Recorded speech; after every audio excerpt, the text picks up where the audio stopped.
नमस्कार, मी सुनीता.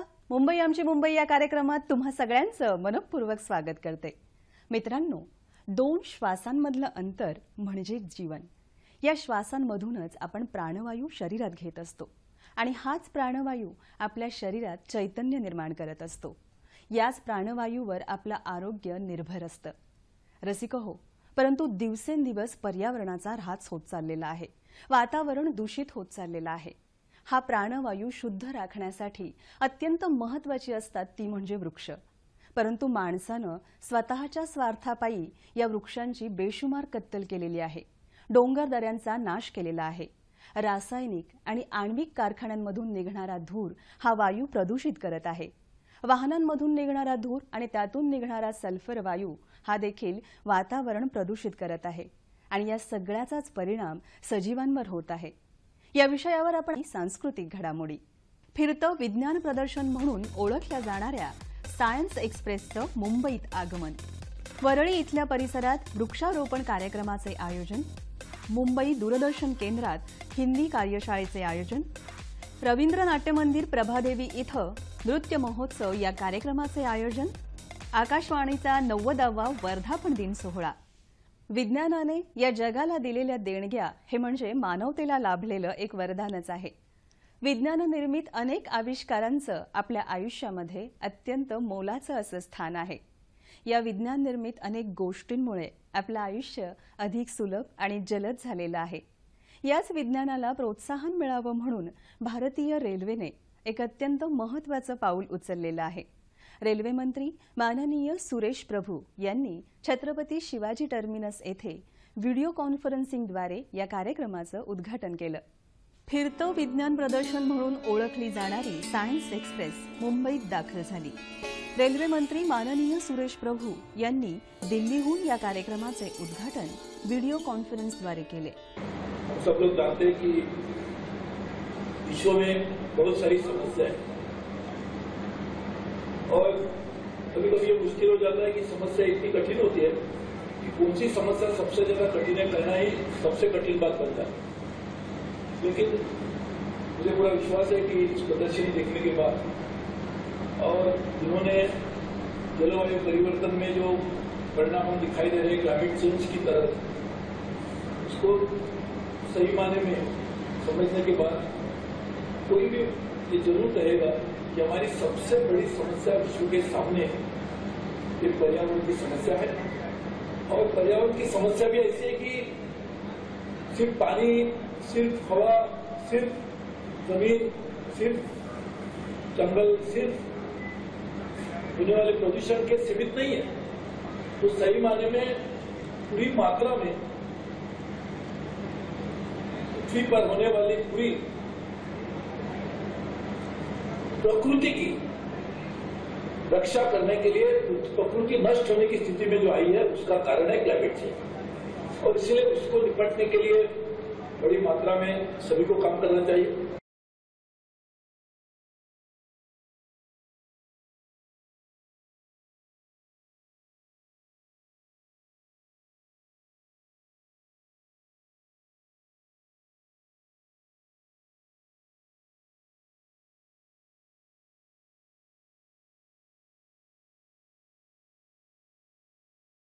परिवहन मंत्री दिवाकर रावते आणि भाजपा आमदार राज पुरोहित यांनी या गाडीचं मुंबईत स्वागत केलं. यावेळी शालेय विद्यार्थी उपस्थित होते. या एक्सप्रेसचा मुक्काम छत्रपती शिवाजी महाराज टर्मिनस इथं होता.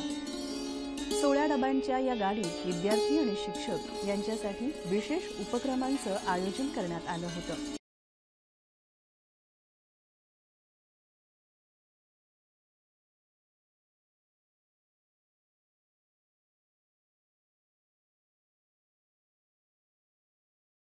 साइंस एक्सप्रेस देखने के बाद जो अंदर जिस तरह से पोल्यूशन को, वर्ल्ड क्लाइमेट को, समस्या और उसकी उपाय योजना दोनों बताई है और जिस तरह से उसका चित्रीकरण कलरफुल इंग्लिश, हिंदी, अन्य भाषा में किया है, वो विद्यार्थियों के लिए और विशेष करके छोटे विद्यार्थियों के लिए यहाँ भी देखने में उनका नॉलेज बढ़ेगा और उनकी क्लास में भी फायदा होगा. हवामान बदलांमुळे निर्माण झालेली वैश्विक आव्हानं यावर यंदाच्या प्रदर्शनाचा भर होता। ही सायन्स एक्सप्रेस संपूर्ण भारतात सफर करणार आहे आणि त्यामुळे देशभरातील विज्ञान रसिकांना या प्रदर्शनाचा लाभ घेता येणार आहे। रेल्वे की सायन्स एक्सप्रेस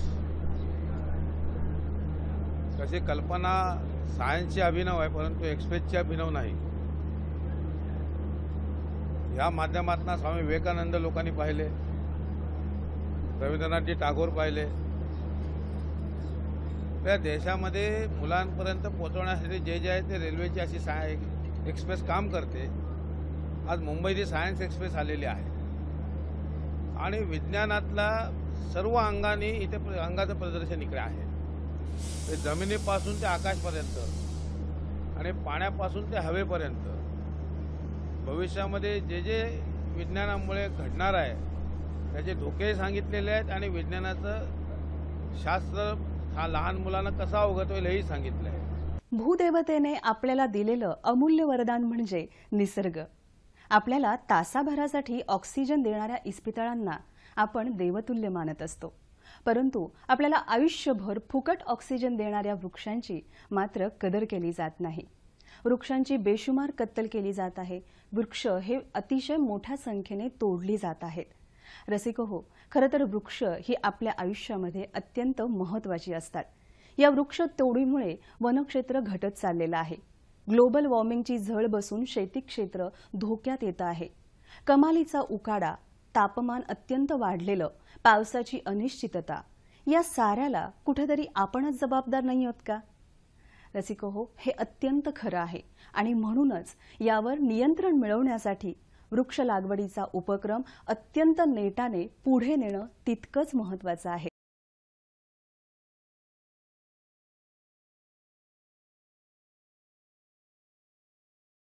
2 कोटी वृक्ष लागवडीच्या शासनाच्या मोहिमेचा एक भाग म्हणून मुंबईत वरळी इथल्या परिसरात वृक्षारोपण कार्यक्रम आयोजित करण्यात आला होता।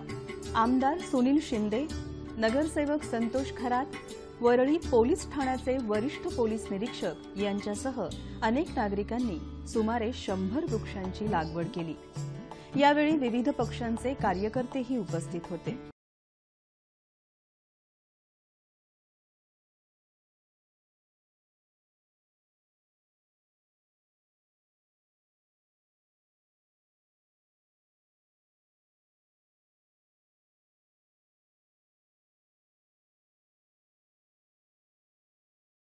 ग्लोबल वॉर्मिंग, वातावरणातील बदल आणि पर्यावरण विषयक समस्यांवर मात करण्याच्या उद्देशाने शासनाने वृक्ष लागवड मोहीम हाती घेतली आहे। शासनाच्या या आवाहनाला प्रतिसाद देत लुंबिनी विहार सांस्कृतिक केंद्राने हा वृक्षारोपण कार्यक्रम आयोजित केला होता।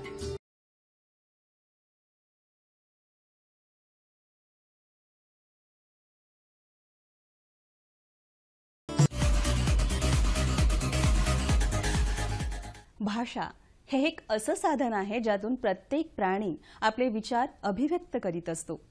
प्रशासकीय कामकाजासाठी वापरली जाणारी भाषा म्हणजेच प्रशासकीय भाषा किंवा राज्यभाषा। रसिको, युनेस्को तज्ञांच्या मते जी भाषा प्रशासकीय कामकाजासाठी स्वीकारली जाते आणि जी भाषा शासन आणि जनता यांच्यामधील दुवा असते तीच भाषा प्रशासकीय भाषा म्हटली जाते। खरं तर भाषा संबंधी जेव्हा भारतीय संविधानामध्ये चर्चा झाली आणि भाषेची निश्चिती करण्याचा प्रश्न आला त्यावेळेस हिंदी या भाषेवरून अनेक विचारमंथनं झाली आणि मग 14 सप्टेंबर 1949 या दिवशी हिंदी ही राजभाषा म्हणून घोषित करण्यात आली आणि त्यानंतर लगेचच ही भाषा देवनागरी लिपीतील हिंदी भाषा ही कार्यान्वित झाली।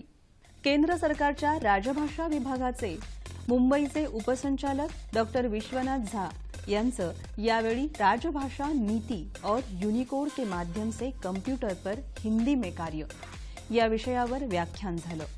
दूरदर्शन केंद्राचे कर्मचारी आणि अधिकारी यावेळी उपस्थित होते।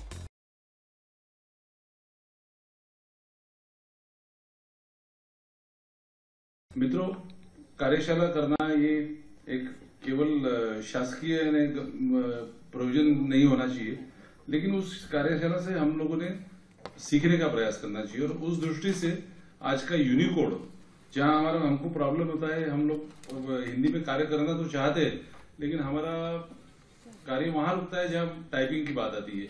हमारे पास हिंदी टाइपिस्ट नहीं है। हम लोग कुछ हिंदी में लिखे तो उसका बाहर भेजना है, जो खत हमको भेजना है, जो पत्र भेजना है हिंदी में, वो हम नहीं भेज पाते क्योंकि हमारे पास में टाइपिंग का सुविधा उपलब्ध नहीं होती है। तो यूनिकोड ऐसी चीज है कि जो हमारे पीसी पे ही हर एक जन के पास में उपलब्ध हो सकती है, और हम हमारा कार्य, हम उसका इनपुट फंड अलग देकर भी हम हमारा हिंदी में हमारा लेटर बनता है, हमारा पूरे जो कार्य होता है हम हिंदी में कर सकते हैं, ताकि ये जो हमारा जो पत्राचार है या कुछ भी लिखाई है वो हम हिंदी में दे सकते हैं।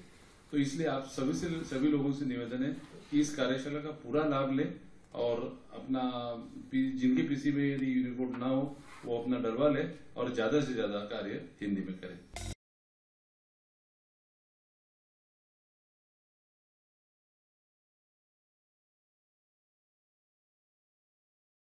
यूनिकोड जो है ये एक स्टैंडर्ड है। ये एक स्टैंडर्ड है, ये खाली इंडिया का नहीं है, वर्ल्ड कंसोर्टियम इसका एक यूनिकोड कंसोर्टियम है जो ये स्टैंडर्ड डेवलप कर रहा है। और यहाँ पर जितना सारे वर्ल्ड का लैंग्वेज है ये उसी को कोडिफाई किया गया है और उसका नाम ही यूनिकोड है। पहले अलग टाइप का टाइपिंग होता था जहाँ पर कि अलग अलग लैंग्वेज के लिए अलग अलग फॉन्ट्स होते थे। फिर पहले तो शुरू हुआ ASCII के साथ, जहाँ पर इंग्लिश फॉन्ट्स होते थे। फिर हमने हमारा सीडैक ने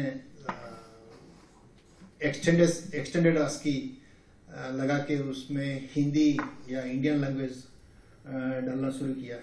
बट अभी का जमाना जो है, सब जितना सारे फॉन्ट्स एंड ये यूनिकोड फॉन्ट में अभी तक करीब 130 से भी ज्यादा भाषा यूनिकोड में उपस्थित है।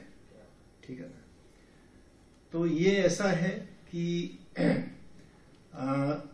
यूनिकोड को अगर स्टडी करेंगे आप पता चलेगी अपना लैंग्वेज का उसमें वो टेबल में एक जगह है। यूनिकोड तो जो उसको टेक्निकली बोलेंगे तो जो टेबल होता है उसका अंदर अपना अपना भाषा का अपना अपना जगह होता है।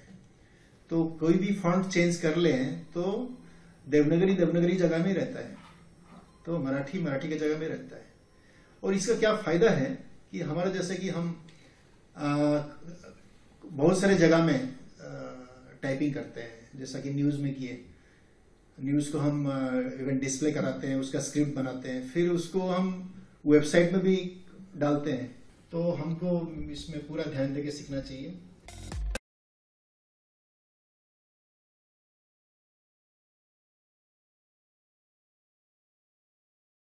कथ्थक ही नृत्यशैली म्हणजे भारतीय संस्कृतीचा एक अविभाज्य घटक आहे। नृत्य प्रकारांमधील 8 नृत्य प्रकारांपैकी हा अत्यंत महत्त्वाचा असा नृत्य प्रकार। या नृत्यशैलीची उत्पत्ती उत्तर भारतात झाल्याचे दिसून येते आहे। कथ्थक अर्थातच कथा कथन करणे।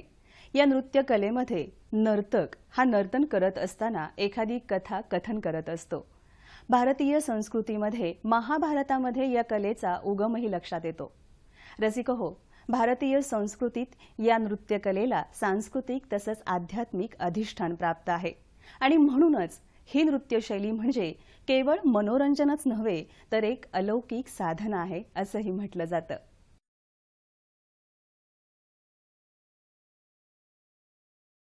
पंडित संदीप महावीरजी यांच्या नृत्यदर्शन या संस्थेने रवींद्र नाट्य मंदिर प्रभादेवी येथे नृत्य महोत्सव या कार्यक्रमाचे आयोजन केले होते। गेली 35 वर्ष नृत्य दर्शन या संस्थेद्वारे जगभरातील त्यांच्या 3000 विद्यार्थ्यांना कथ्थक विषयक ज्ञान दिले जात आहे। कार्यक्रमास अनेक सन्माननीय पाहुण्यांची उपस्थिती होती। या नृत्य महोत्सवामध्ये पंडित संदीप महावीरजी आणि श्री हरीश गंगानी यांनी सुरेख कथ्थक नृत्य सादर केलं।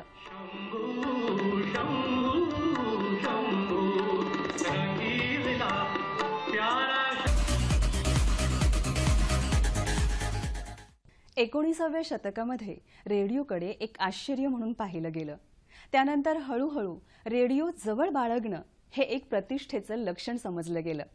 रसिको हो, आता तर रेडिओ हा आपल्या आयुष्याचा एक अविभाज्य घटक बनलेला आहे. जगातील अनेक रेडिओ प्रसारण संस्थेपैकी एक अधिकृत अशी रेडिओ प्रसारण संस्था म्हणजेच आकाशवाणी. आकाशवाणीनं वेळोवेळी रसिकांना भरभरून मनोरंजन आणि त्याबरोबरच प्रबोधनाचे अनेक कार्यक्रम दिलेले आहेत. खरं तर देश विदेशातील बातम्यांचं संकलन करणं, सामाजिक विचार आणि माहिती ही श्रोत्यांपर्यंत पोहोचवणं, त्याबरोबरच भाषण, चर्चासत्र, सांगीतिक आणि सांस्कृतिक कार्यक्रमांचं आयोजन करणं हे आकाशवाणीचं प्रमुख उद्दिष्ट. आकाशवाणी गेली अनेक वर्ष आपलं हे कार्य नेटाने पार पडते आहे आणि याला 90 वर्ष पूर्ण झालेली आहेत. नॅशनल ब्रॉडकास्टिंग डे आणि आकाशवाणी प्रसारणाला 90 वर्ष पूर्ण झाल्या कारणाने खास कार्यक्रमाचं आयोजन करण्यात आलं होतं.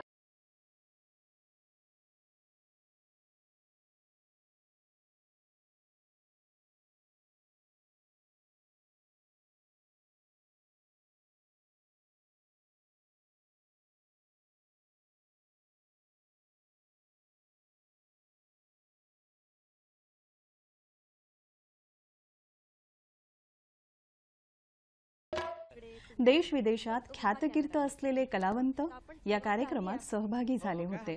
नमस्कार नमस्कार नमस्कार नमस्कार नमस्कार नमस्कार नमस्कार आणि नमस्कार. एवढे कशाला? महाराष्ट्रभर आकाशवाणी पसरलेली आहे हो. अहो जगभर पसरली आहे. कुणी असं म्हणायला नको आमच्या केंद्राकडे काही बघितलंच नाही.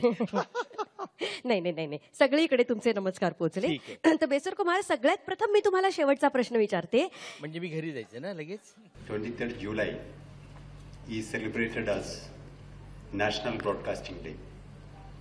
It is on 23rd July 1927 the regular broadcasting started in our country. Some of you may recall the first broadcasting in India started in 1923, very near to this building that is called Presidency Radio Club, near to Gateway of India. When we talk of radio transmission, who invented the radio is Marconi, everybody knows. But it would be an injustice if we don't remember Sir J.C. Bose, who was an eminent scientist from Kolkata. He, in fact, invented the radio receiver in 1895. We should be proud of it. But as every one of you know, the marketing is very poor in our country. We don't market ourselves. So the Marconi took the patent and he declared, invented the radio in the world. So his name is written in the golden words. From 1927, it's a long journey of 90 years. We are celebrating the 90th year this year. All India Radio have seen so many landscapes, the ups and downs, muscle power of the other radio broadcasters, etc., etc. But at the same time, we are instrumental to the socio-economic and cultural development of this nation, and particularly All India Radio Mumbai caters to the development of this region. घन घन बरसे हा विशेष कार्यक्रम निमंत्रित श्रोत्यांसमोर आयोजित केला गेला. आकाशवाणीचा हा 90वा वर्धापन दिन सोहळा मोठ्या उत्साहात साजरा झाला.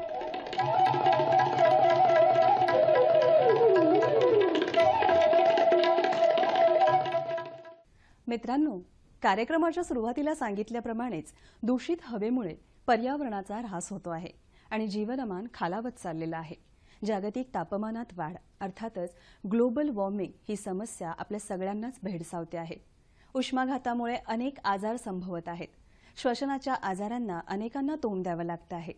या साऱ्यांवर उपाय म्हणजेच निसर्गाचा आदर राखणं आणि अत्यंत महत्त्वाच्या अशा वाटणाऱ्या परंतु वायू प्रदूषित करणाऱ्या रासायनिक आणि यांत्रिक गोष्टींचा वापर हा पूर्णपणे बंद करणं. आणि हे जर झालं तरच आपण आपल्या पुढच्या पिढीला सुखाचा श्वास घेऊ देऊ शकणार आहोत.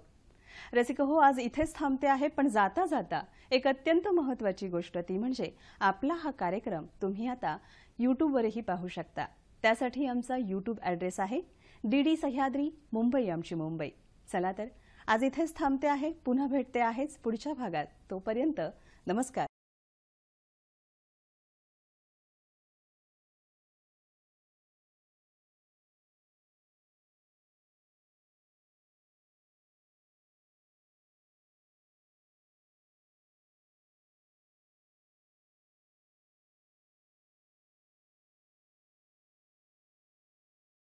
आहे